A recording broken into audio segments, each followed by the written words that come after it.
ကျမကိုတခြားလူတွေကဘယ်လိုမြင်လဲဆိုတာကိုသိချင်လို့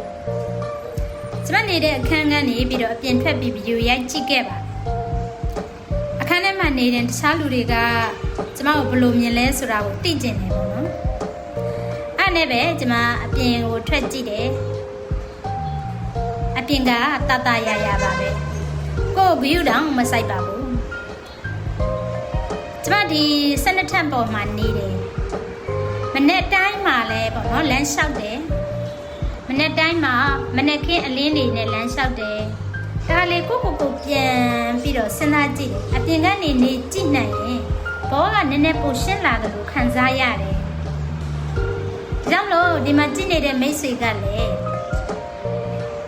ကိုအပြင်ကနေနေကြည့်ဘူးလားကွန်မန့်မှာရေးခဲ့ပါအဆင်ပြေကြပါစေ